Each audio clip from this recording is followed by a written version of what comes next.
नमस्कार दोस्तों, स्वागत है आपका स्लाइस ऑफ साइकोलॉजी में। दोस्तों, जैसे कि आपको पता है कि इस चैनल के ऊपर हमने एक न्यू सीरीज शुरू की हुई है जिसके अंदर हम साइकोलॉजिकल रिलेटेड जितने भी तरह के डिसऑर्डर्स होते हैं उसके बारे में बात करेंगे वन बाय वन करके।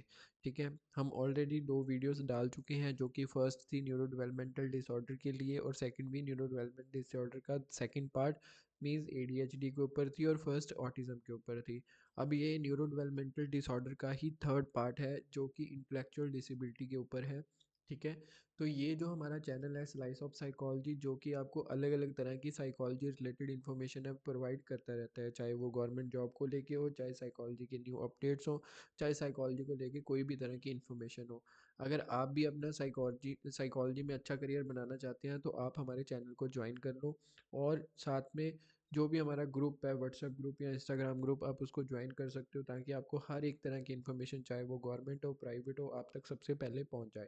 तो चलिए हम स्टार्ट करते हैं। आज का जो हमारा थर्ड डिसऑर्डर है जो कि इंटेलेक्चुअल डिसेबिलिटी है, जिसको IDD means intellectual disability disorder भी आप बोलते हो।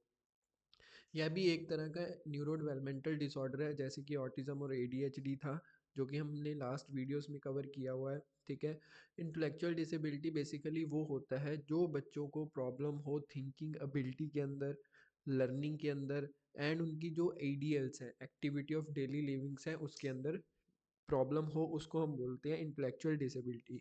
जैसे कि जो बच्चे की थिंकिंग एबिलिटी डिले होगी या नॉर्मल बच्चों से थोड़ी सी अलग होगी तो हम उसको प्रॉब्लम मानते हैं। सेकंड नंबर पे हमारे लिए है लर्निंग स्पीड। बच्चों की जो लर्निंग स्पीड रहती है या स्किल्स रहती हैं सीखने की, वो बहुत ज़्यादा डिले रहती है या स्लो रहती हैं एज कंपैरिजन नॉर्मल बच्चों से।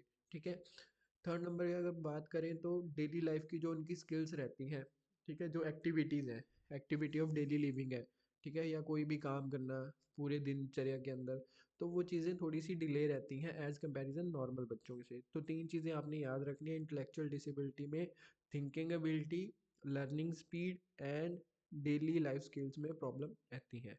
ठीक है, तो चलिए हम बात करते हैं एक सिंपल डेफिनेशन के साथ। A child with intellectual disability learns slowly, understand late and need support in daily activities, right.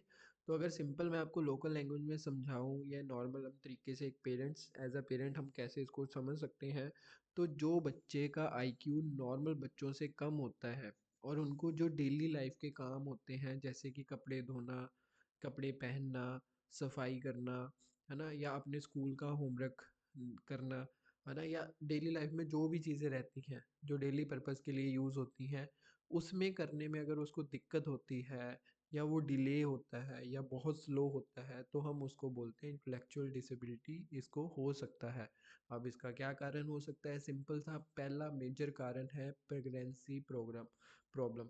Means during pregnancy जो मदर्स को कॉम्प्लिकेशंस रहती हैं 9 मंथ के टाइम पीरियड के अंदर, और जो भी प्रॉब्लम्स रहती हैं जिसकी वजह से ये प्रॉब्लम हो सकती है, प्रोबेबिलिटी है, मतलब ये नहीं है कि अगर प्रेगनेंसी के टाइम पे प्रॉब्लम हो तो 100% उसको इंटेलेक्चुअल डिसेबिलिटी होगा।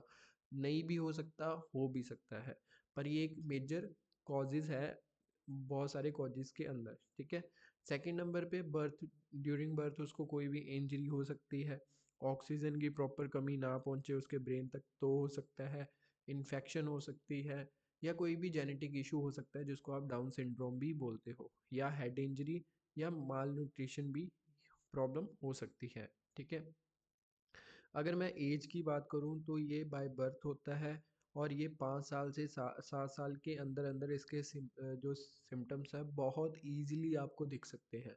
क्योंकि जब 5-7 साल का बच्चा होता है तभी हम उसको इंडिपेंडेंट होना सिखाते हैं, तभी हम उसको बोलते हैं जाके ये काम करो, ऐसे करो, ये करो, अपने आप करो। जब वो अपने आप चीज़ें करता है तब हमें वो सिम्टम्स उसके शो होते हैं कि ये तो बच्चा नॉर्मल बच्चों से अपने काम को कर ही नहीं पा रहा, और जिसकी वजह से हमें पता लगता है कि बच्चा अपनी एज से पीछे है, मीन्स उसको इंटेलेक्चुअल डिसेबिलिटी है। ठीक है, अगर मैं मेन एरिया की बात करूँ, इसके दो ही मेन एरिया है। फर्स्ट है इंटेलेक्चुअल एबिलिटी, मीन्स सोचने में और समझने में बहुत बच्चा स्लो रहता है। दूसरे नंबर पे अडेप्टिव बिहेवियर की बात करूँ तो डेली लाइफ के जो काम रहते हैं उसको करने में उसको डिफ़िकल्टीज आती हैं। तो ये दो मेन इसके एरियाज हैं जो इफ़ेक्ट होते हैं, तो आपने याद रखना है। ठीक है, अगर आपका बच्चा या आपके आसपास कोई भी बच्चा इन 2 एरियाज़ के अंदर डिले है या पीछे है या नॉर्मल बच्चों से थोड़ा सा देरी से काम करता है, तो आप समझ लो कि बच्चे को कोई प्रॉब्लम है, आपको किसी साइकेट्रिस्ट या साइकोलॉजिस्ट को दिखाने की ज़रूरत है। ठीक है। सिम्टम की बात करूँ, अगर थिंकिंग के रिलेटेड हम बात करें तो स्लो लर्निंग रहेगी, मेमोरी वीक रहेगी, प्रॉब्लम सॉल्विंग में मुश्किल होगी एंड स्कूल सब्जेक्ट समझने में उसको टाइम लगेगा। ठीक है, नॉर्मल बच्चों से वो थोड़ा सा डिले रहेगा। ठीक है। सिम्टम की बात करूँ, दूसरे सिम्टम की जो कि डेली स्किल्स के ऊपर बात कर रहे हैं, ब्रश करने में प्रॉब्लम, बात करने में, नहाने में प्रॉब्लम, ड्रेसअप होने में प्रॉब्लम होगी। ठीक है। टाइम टाइम समझने में उसको दिक्कत होगी, मतलब उसको टाइम देखने का पता नहीं लगेगा। ठीक है। मनी को यूज़ करने में उसको दिक्कत होगी। ठीक है। सेफ्टी रूल्स जितने भी रहेंगे उसको समझने में उसको दिक्कत रहेगी। अगर सोशल सिम्टम की बात करूँ तो कम्युनिकेशन स्लो रहेगी और एज मेट के साथ उसका सोशलाइजेशन अच्छे से नहीं हो पाएगा, मतलब वो अपने से कम एज वालों के साथ अच्छे से खेल पाएगा पर बड़ी एज के या हम उम्र के साथ नहीं खेल पाएगा। इमोशनली कंट्रोल बहुत ज़्यादा वीक रहेगा। ठीक है। अगर मैं बिहेवियर साइन की बात करूँ तो टेंडरम शो करना, स्टबन है ना, स्टबन होना या इजीली कंफ्यूज्ड हो जाना या टेंशन वीक होना, ये प्रॉब्लम आपको दिखने में रहेगी। अगर डायग्नोसिस क्राइटेरिया की बात करूँ, अगर बच्चे का आईक्यू स्कोर 70 से बिलो है, अडेप्टिव स्किल्स बहुत ज़्यादा लो हैं जिसके अंदर communication, self care and social care आता है। ठीक है। एंड थर्ड जो क्राइटेरिया है, सिम्टम जो स्टार्ट होते हैं वो 18 ईयर से पहले पहले अगर होते हैं तो समझ लो उसको इंटेलेक्चुअल डिसेबिलिटी 100% है। ठीक है। लेवल्स की बात करें तो सिंपल है, माइल्ड लेवल जो है 50 to 70 के बीच बीच में अगर आईक्यू आ रहा है तो वो माइल्ड है। मॉडरेट है तो 35 से 49 बीच के बीच में आ रहा है तो मॉडरेट है। अगर सवेयर है तो 20 से 34 के बीच में आ रहा है, उसको सवेयर इंटेलेक्चुअल डिसेबिलिटी है। परफाउंड में तो बिल्कुल ख़त्म हो चुका है, आपको समझ लो कि 20 से नीचे है। ठीक है। डेली लाइफ को कैसे इम्पैक्ट कर रहा है, रीडिंग राइटिंग में दिक्कत आने लग जाएगी, मीन्स एसएलडी में प्रॉब्लम आनी शुरू हो जाती है। इंडिपेंडेंट जो जितनी भी चीज़ें होंगी वो उसको दिक्कत आने लग जाएगी और अपनी लाइफ को कभी अच्छे से मैनेज नहीं कर पाएगा। ठीक है। जॉब्स उसके लिए बहुत ज़्यादा लिमिटेड हो जाएंगी। ठीक है। ट्रीटमेंट की बात करूँ तो आपके लिए सबसे बेस्ट ट्रीटमेंट है थेरेपी।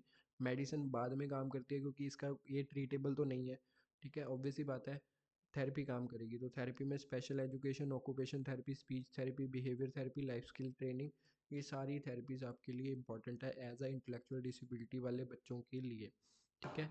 हम भी अपनी यहाँ पे सेंटर के अंदर बिहेवियर थेरेपी और स्पीच थेरेपी प्रोवाइड करवाते हैं। अगर आपको लगे कि आपको इसकी ऑनलाइन सेशन लेने हैं तो हम आपको ऑनलाइन सेशन भी प्रोवाइड कराते हैं, तो हम हमसे भी गाइडेंस ले सकते हो और इसके बारे में जान सकते हो।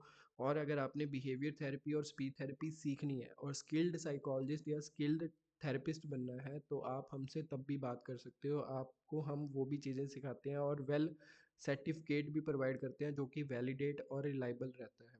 ठीक है। बिना वैलिडिटी के हम सर्टिफिकेट नहीं प्रोवाइड करते, आपको वेल को कह सकते हो ऑथराइज्ड सर्टिफिकेट प्रोवाइड करेंगे। ठीक है। राइट। ठीक है। तो ये इसकी प्रॉपर इन्फॉर्मेशन है, ये टेबल दिया हुआ है। ठीक है, आप आईक्यू का देख सकते हो, इसको वीडियो को पॉज करके आप देख लेना। अर्ली साइन सिंपल सी बात है, 3 ईयर से स्टार्ट हो जाते हैं जिसमें बोलना लेट शुरू करना, कलर शेप में उसको प्रॉब्लम आना, पहचानने में दिक्कत आनी, टॉयलेट ट्रेन अच्छे से ना हो पाना, ABCD के नंबर में मुश्किल हो जाना। ठीक है। इंस्ट्रक्शंस फॉलो करने में दिक्कत आना या स्कूल में उसकी लो परफॉर्मेंस रहना या सोशल अंडरस्टैंडिंग में वीक होना, ये कुछ अर्ली साइंस हैं। अगर आपको लगता है कि मेरे बच्चे में भी ये प्रॉब्लम्स हैं तो आपको अभी ही किसी साइकोलॉजिस्ट या डॉक्टर से बात करनी चाहिए, या आप हमसे भी बात कर सकते हो, हम भी आपको आगे गाइड कर सकते हैं कि एज अ पेरेंट आपका क्या फ़र्ज़ या नेक्स्ट स्टेप रहेगा ताकि आप अपने बच्चों की अच्छे से मैनेजमेंट और उसकी लाइफ को एक स्मूथली इंडिपेंडेंटली आप उसको बना सको। ठीक है। तो चलिए बात करेंगे हम नेक्स्ट वीडियो में एक नेक्स्ट डिसऑर्डर के साथ। तब तक के लिए धन्यवाद। अगर आपको लगे कोई प्रॉब्लम है, कोई इन्फॉर्मेशन चाहिए तो आप हमें बेझिझक होके व्हाट्सएप पे, इंस्टाग्राम पे मैसेज कर सकते हो। तो चलिए मिलते हैं नेक्स्ट वीडियो में नेक्स्ट टॉपिक के साथ, तब तक के लिए धन्यवाद।